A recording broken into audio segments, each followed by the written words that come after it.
So if you come in on day one and you say, we're gonna do this, you need to buy this toy, you need to do this, you need to change this, most parents aren't really going to want that. So doing just a little bit at a time, inviting the parents in the session, I think is really important for early intervention and modeling for them. And sometimes I'll be engrossed in something I'm doing with their kid, and then I'll stop for a second and say, hey, it looks like we're just playing, but the reason why I'm doing what I'm doing is because this. Welcome back to the All About Kids podcast, where we dive into the real stories and insights behind the professionals shaping the future of child development. Today, we're joined by Shannon Kennedy, a certified speech-language pathologist and former clinical fellow here at All About Kids. Shannon takes us through her journey into the world of speech therapy, from her early inspiration to that powerful moment where everything clicked and she knew she was right where she was supposed to be. We talk about what it's really like during your CF year, what she wishes she had known going into it,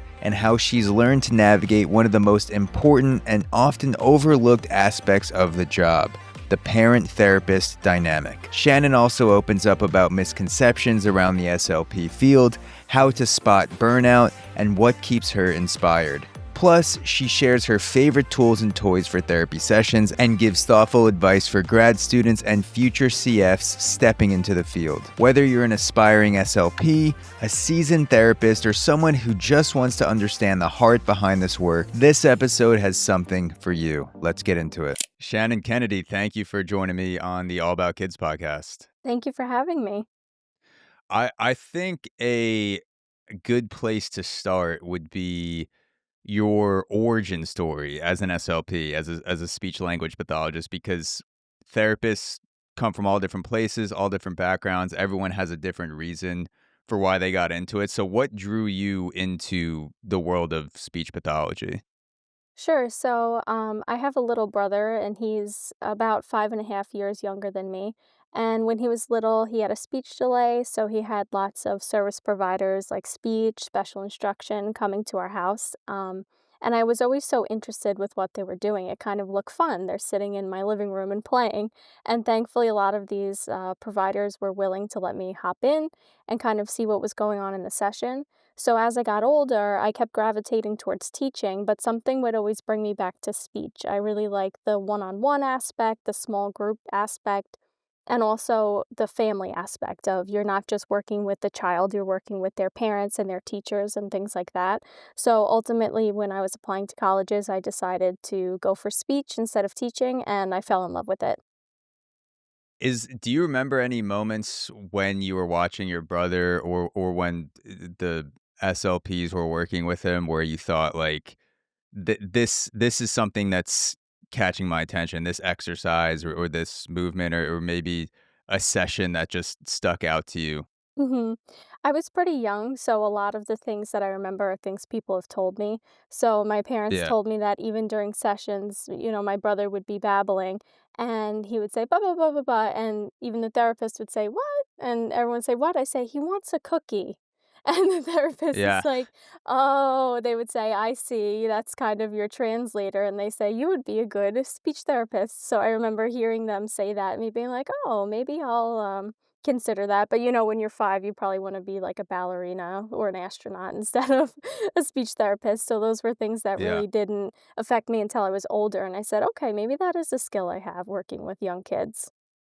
Yeah. So yeah, being the translator for your babbling brother at a young age definitely I could see how that sort of sets the groundwork of you making the connection to speech pathology, even though you're still really far away from it at that Mhm. point. You're having these younger experiences of, you know, seeing your brother trying to interact, and then you have past experience with your brother where you're like, oh yeah, like obviously he wants to go outside and shoot hoops. Like I know Mhm. that what that sound is, but the adults might not know. So that does seem like a really cool sort of window into how just some uh like tangentially related experience in speech could draw you into the SLP world. Mhm. 100%. So how did you link up with All About Kids? How did becoming a CF for All About Kids come into play for you? So when I was finishing up grad school, I was looking for places and I knew that I wanted to work with kids, especially really young kids. So adults were kind of off the table. And so I started looking into agencies and they seemed to be one of the biggest on Long Island. It's where all my friends were applying and things like that. So I just applied. And once I had the interview, I had a really good feeling about them. Was there anything is there anything you wish that you knew before you became a CF? Like, whether positive, negative, like, anything where you wish you had some sort of insight before you kind of leaped into being a clinical fellow?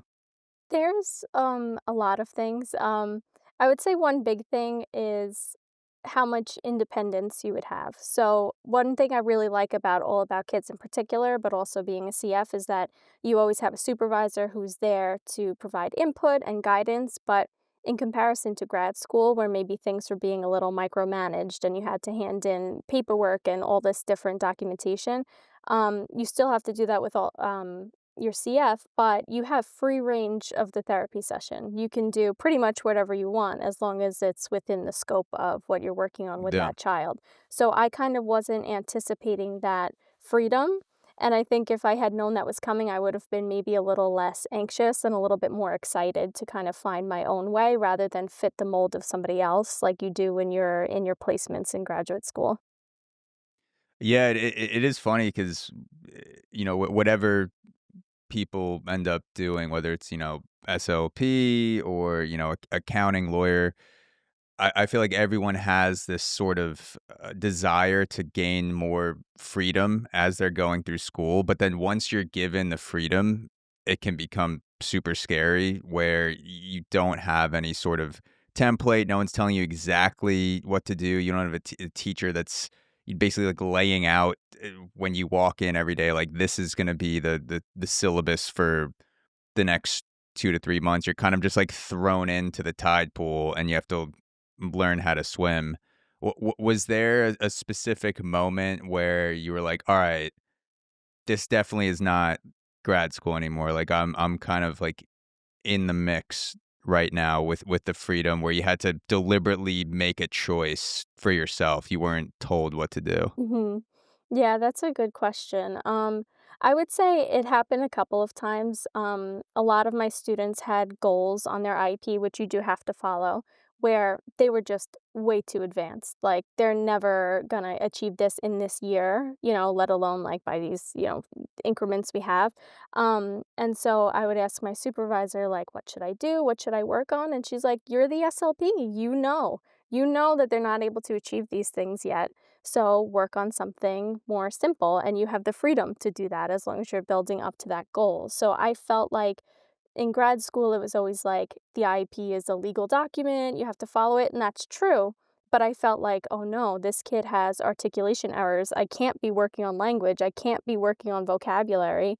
But that's not true. You can work on multiple things at once as long as you're showing up and sort of enriching them in a way that reaches their goals. You don't have to do everything so firm by the book, so rigid. Yeah, yeah, like, it's okay to use your own discretion, use your own creativity, obviously falling within the guidelines that you learn in grad school as a therapist, but it's okay to use your intuition to make decisions to create a path for yourself and for the person you're providing services to. Mhm.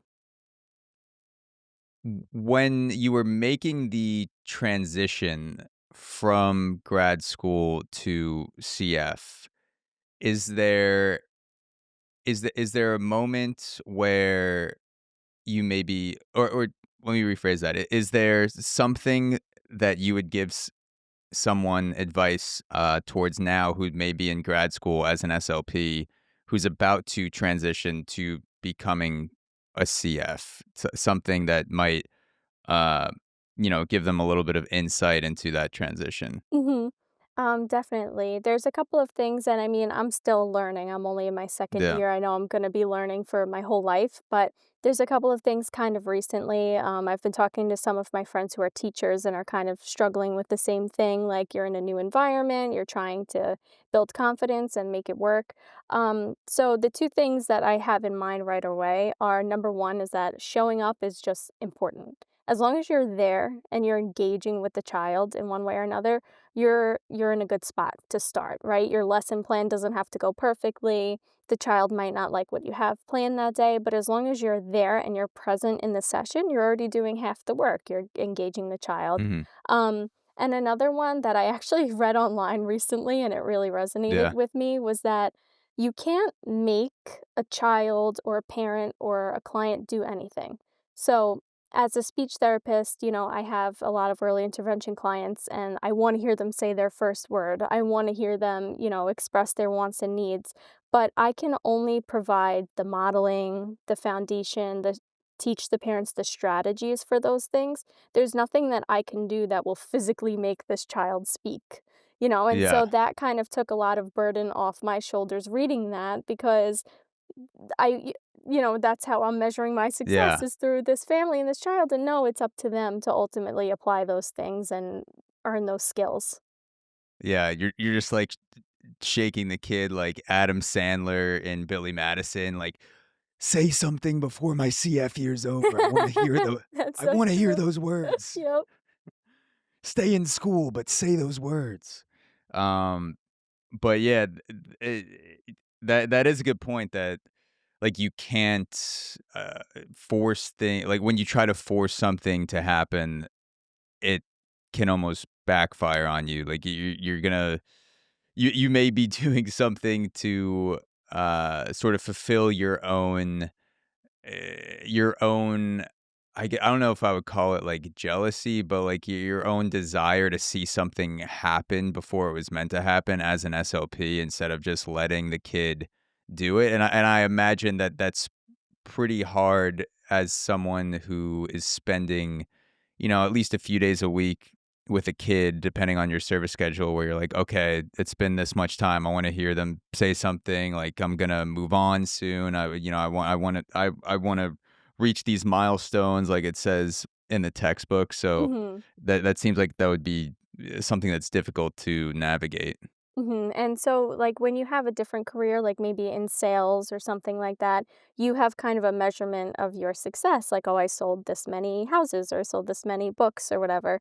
But we have to remember our goal is just to set others up for success. It's Hmm. not about our own really personal success. And so that kind of mindset change really helped me. Is there anything that you would change about your CF year, whether it was layout or schedule or just amount of supervision, just something looking back where you go, like, if I was creating my own CF situation where I was overseeing CF SLP to Bs, you would do this instead of that. Mm. I would say, honestly, there's nothing I would change because I feel like I learned so much through the good and through the bad. So, my supervisor set me up with a great schedule, but then just by chance, a couple of things fell through, and I kind of had to advocate for myself and say, okay, I need more cases and I need them soon. And I was in some schools where the attendance was really poor. And of course, looking back, I would have really liked to just have a kid that's there all the time. But it kind of Yeah. made me learn, okay, how do I adapt and do makeup sessions? How do I educate the parents about the importance of showing up to school and showing up to speech sessions? How do I work with the teachers to make a good schedule? So, all of these little bumps in the road that I had while I was finalizing my schedule and also providing services, really set me up for this year where I was able to make a great schedule. I was able Mm. to be a little bit more firm and a little bit more, you know, what would be the word, like, stand up for myself when making a Yeah, schedule and yeah. choosing cases and things like that. So there were days where maybe the day was a little bit longer than I wanted, or maybe I was doing a little bit more driving than I wanted to, but it was all a learning experience to set me up for the next year. Yeah, driving seems like the common through line for all the therapists that I've talked to on the podcast. Mhm. It seems like you're not an SLP unless you've, crammed lunch into your face in your car in Mhm. under 5 minutes as you're, driving to your next case. Mhm, that's exactly it because, we get paid for those direct times, but not those indirect times. So when there's days that you're bouncing around to multiple schools in a row, you kind of feel like you're losing money, but it's part Yeah, of what you need. Some schools only have one kid that needs services. yeah. Other schools, like one I'm at now, I have six kids that need services, even though it's Wow. a typically typical, not a program. Okay. So is your schedule now as a fully licensed SLP, are you traveling as much as you've done in the past? Are you staying around the same school? What does that look like? So I'd say this year, since the previous year I built connections with the teachers and the directors and things at the school, this year it's been a lot nicer because I've been able to say, in May of last year, if there were a teacher they would say, oh, we really like you. Are you coming back next year? Let's set up a schedule. Let's set up a couple of kids. So this year I'm doing a lot less driving around. And I also kind of learned how to say no to cases. Like if a case pops up and they say, do you want this? But it's 15 minutes in the opposite direction of where I'm going. I kind of Yeah. started to say no to that and kind of it's a hard balance because you don't want to miss out on opportunities, but you want to kind of, I was willing to wait a little bit if it meant picking up another kid at a school I'm already at rather than going somewhere else. But this year, I would say my schedule's a lot more in one place, even though I'm still traveling, Yeah. Do you have, teletherapy cases at all, or is it mostly in person? all in person. Okay, nice. Yeah, the power of saying no Mhm. that you mentioned, which took me a while to learn as an adult, it, definitely, like, when you first start working, I feel like there's definitely a scarcity mentality, at least there was for me, where you think you're gonna miss out on all these opportunities you say no to, but then you start setting your own boundaries. You start sort of crafting that path of this is what I can handle, this is what I can't. You get to know yourself and your limitations better, and then saying no can often lead to better opportunities, not necessarily like quantity wise, but quality wise in terms of what's a better match. Mhm. The the parent therapist dynamic, because you mentioned communicating with parents a little while ago. Are there any insights you've had over the last few years on what's helped you communicate with parents better to reach that overall goal of providing better service for the kid? Because at the end of the day, that's, what all the therapists like yourself are working towards, is providing the service and then creating an environment for kids to thrive even when the therapist isn't around. Have you had any insights in that realm where you thought like, "Oh, this is a better way to communicate with parents," or "I had this experience," or a story of, success or failure that's informed the way you communicate? Mhm. There's definitely been a lot of strategies and things I've learned when teaching parents. But I'll say first is that as a CF, sometimes I think internally it was hard for me to walk into somebody's house and try to talk to them about how to talk to their kid because here I am, they might not know, but I'm fresh out of grad school. I don't have kids of my own. Who am I to kind of come in and teach them these things, but you have to remember how much you've learned and how much you know.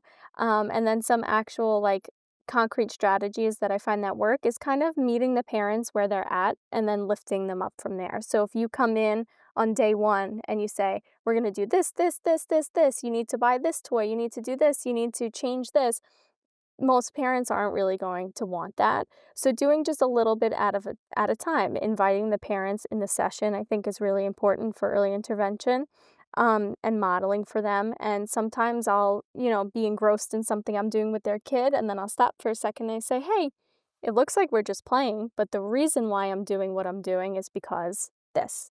And so a lot of Mhm. times the parents appreciate that they're able to just kind of sit back and watch, and then I can kind of let them know the reason for what I'm doing.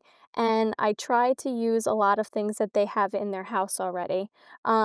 Just the other day, this I was playing with a kid and we were playing cars and he really wasn't saying anything.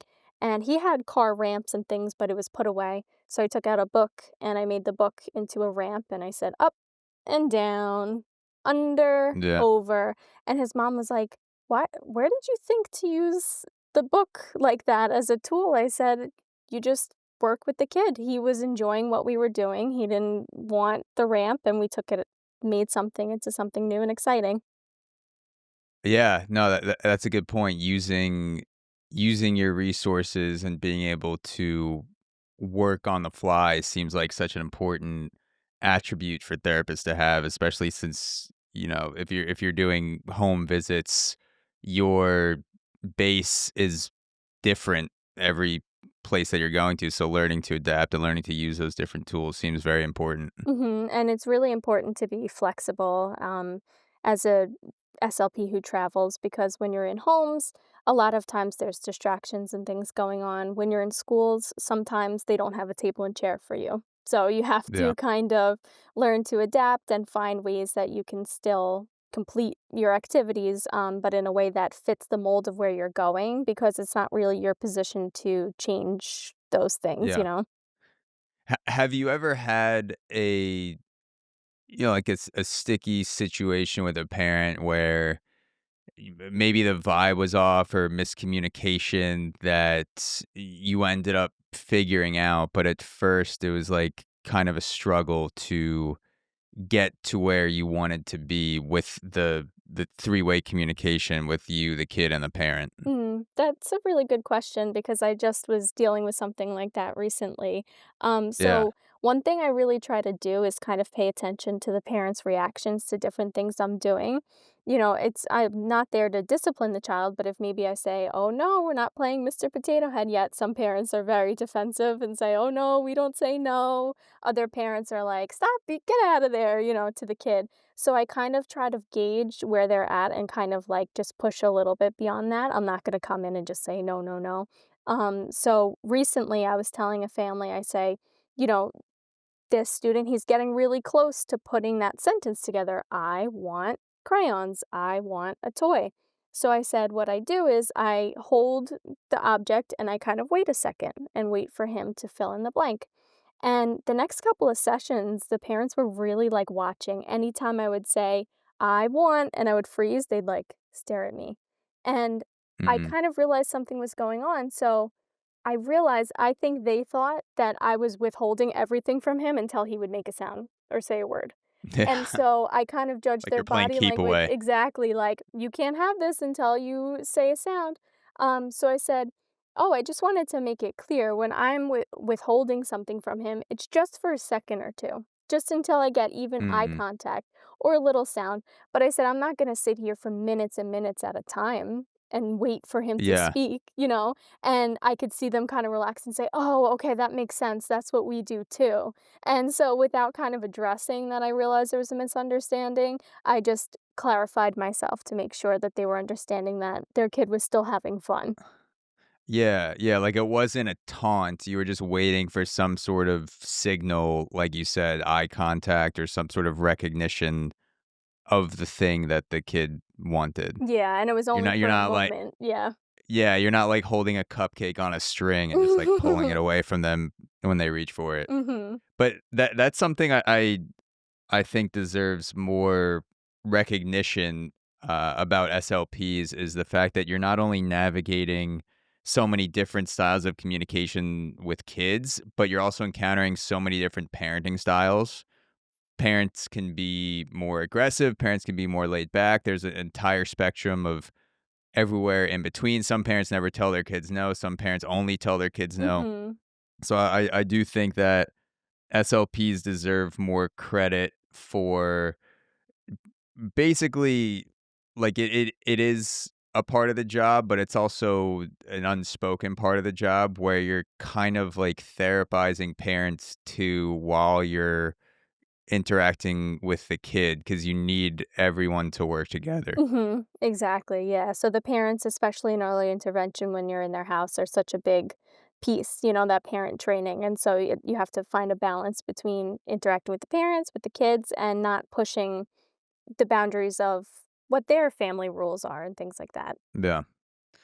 What would you say most people misunderstand about being an SLP? I think it's like either one extreme or the other. So I feel like people who aren't familiar with our field don't understand the scope of our practice. So either they think it's super duper small and all we do is help kids with lisps, help them make the S sound, help them make the R sound, or they think it's everything. So I've had teachers, I'll say, "Oh, how is it going with their communication in the classroom?" And they'll say, "Can you work on letter learning? Can you work on identifying numbers?" Or they don't listen to anything, they have these behavioral issues, and sure, those are things that maybe we could pull into a session, but it's not within my scope of practice to develop a full behavioral plan or, teach letters. So I think Yeah. it's either one extreme or the other. People think we do very little or people think we do everything under the sun. So it's important to kind of set a boundary and make a definition of what you are as an SLP, when you're interacting with somebody who's not familiar with the field. Yeah, so when some teachers ask you to do things that might not be under your scope, is that something like, how do you deal with that? Because I feel like there would be a pressure to just be like, "All right, like, well, I'll try, let's see what happens." Like, do Mhm. you just say, "Sorry, that's not what I've been trained for?" Or how do you deal with that interaction? Yeah, I think it's hard and it's something I'm still figuring out that will come with time. Because there are some crossovers. So some of my kids have trouble following directions because they have a receptive language delay. Or sometimes they have underlying behavioral issues. And those are things that we work on in sessions. We do work on transitioning and listening and things. But when a teacher asks me for something over the top, like a behavioral plan, I will tell them, I'll say, I'm willing to help. I'll make a visual. I'll work on following directions in sessions. Let's work on transitioning to and from speech and how we can help them transition to and from things in the classroom. But I make sure to never go beyond that, right? It's not my job to be in the classroom managing a Mm, child's behavior. So that's when I would refer, I'd say, hey, if you think they're really having a hard time, talk to the parent, talk to the district about some extra help, either a see it or counseling. Um, and so that's where I would kind of push them onto a different professional besides myself. yeah, yeah, that makes sense. A lot of SLPs or just therapists in general, OTs, PTs that I've spoken to have had some resources that are go-to for them, and the landscape of SLP social media is vast. I've found many guests on Instagram or TikTok, blogs, people that post material and resources that are either working cases currently as SLPs or maybe they're kind of just like retired but still creating content. Do you have any go-to sources that you look at on social media or online where you just kind of like either it's educational or entertaining or a combination of both? Mhm. I would say I definitely use a lot of like educational resources. So I'll go to like Teachers Pay Teachers or Boom Learning, which is a Mm, virtual site. And sometimes what I'll do is I'll sort, all right, price low to high and see what I can get for free yeah, for Easter or for Thanksgiving. And I'll do that. So that's been really that's my helpful. go-to as well, that Hmm. low to high bar. Yeah, You gotta see you exactly. gotta see what you're working with at the bottom first and make Yeah, your way up. especially, as a grad student when you're just, you're printing on the school computer and you gotta take advantage of what's free. Um, Yeah, you're like 10 cents for a page? It's yeah, crazy. yeah, but in terms of like personalities and things like that, I definitely follow a few. In particular, one that I think of is Peachy Speechy. She makes like YouTube videos about early intervention and also about like how to produce sounds. So sometimes I can tell my kids are like wiggling in their seats. They're kind of getting sick of me telling them, "All right, keep your tongue down." So I'll throw on a video for a few Mm, seconds and they get so excited. It's like when you're watching like Dora or Blue's Clues and they ask you a question. yeah. So if it's for like a minute, I'll put it on and we'll practice. So I use it for myself to kind of learn how I can use strategies like she does, but then also I show it to the kids occasionally. That's a good tool for sure to have in your back pocket. Gets the kids going. Mhm. How do you how do you navigate burnout? Because I know you're earlier in your career, so maybe you haven't experienced of the feeling of burnout yet. Although grad school is very demanding, so maybe you have. But if you have encountered those feelings of burnout, how do you sort of deal with that as a fully licensed SLP now? Yeah, I definitely think I felt it. I know as my career goes on, it's just gonna continue to happen, but it comes in waves. So what's nice about working in the school setting is that you do have breaks and things to look forward to. So I always keep that in mind. But in terms of actually managing it, I think setting boundaries is a really big thing. Everything is on my phone. All of the parents have my numbers. My email goes to my phone and things like that.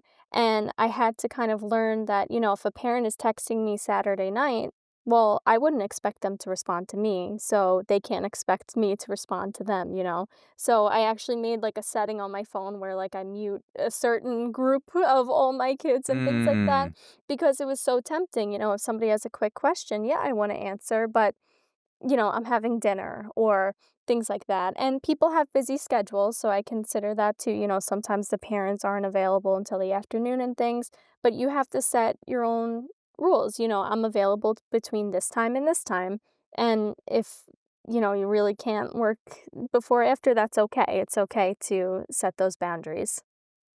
Yeah, yeah, that makes sense because you're an SLP. You're not like an on-call 24/7 doctor where you're answering texts at 2 a.m. and you got to just hop out of bed and you know be at the office within 20 minutes. Like you have to set boundaries and leave time for yourself to recharge and sort of get back into the flow of things. Exactly, because I just think even if it's not an important question or if I get an email, from the company, it might not be urgent, but just having it pop up on your phone, while you're putting your head down to go to sleep, it's kind of like it feels like that Mm, urgency. So kind of like letting that yeah. go is important.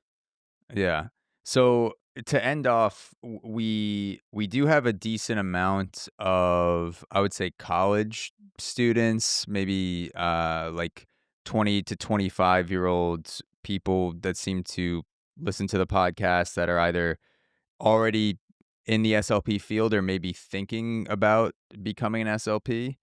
If there's someone in that position that is, let's say, a freshman or sophomore in college, they're thinking about declaring a major and going towards the SLP route. What sort of insights or advice would you have for someone that's kind of at that fork in the road? I would say to definitely keep considering speech. I love it. Like it's not only my career, but it's my passion. And I think that you really have to see how dedicated you are to it. I'm not saying that your entire life has to revolve around speech, but I think you should really consider if your heart's really in it. Is it something that you're willing to, are you passionate about? Do you think you're willing to put all of the work in for grad school and the money in for grad school? And the time because you're gonna have to kind of to advance in your career, like, you're gonna have to make some sacrifices, to, do well in grad school and to get paperwork in on time and things like that, and I'm not saying to let it cross the line, into your personal life, but I think you have to consider, are you willing to really put your head down and work to achieve becoming an SLP? Yeah, it's a huge commitment for sure, and very demanding aspects of the job. But it's if you love it and you have a passion for it, there's so many wonderful speech pathologists that I've met that they find a way to grit through a lot of the not like BS, but a lot of the grittier aspects of the job that may not be the most enjoyable in order to get to that thing that they love doing, which is working with the kids. And it's beautiful that you seem like you found that. And thank you again so much, Shannon Kennedy, for coming on the podcast. This has been so informative. I know that parents, therapists, potential therapists will enjoy listening to your words. And yeah, thanks again. I really appreciate you taking the time to come on the show. Yeah, no problem. Thank you so much for having me on. Is there any place that you would like people to follow you, or anywhere that you post about SLP or resources, anything like that? I could link to the podcast. I don't have anything to share. If I do in the future, That's I'll let you okay. know, but I don't Yeah, have yeah, for anything. sure. That's all right. You could keep us posted on that. But Shannon Kennedy, thank you so much. All right, thank you.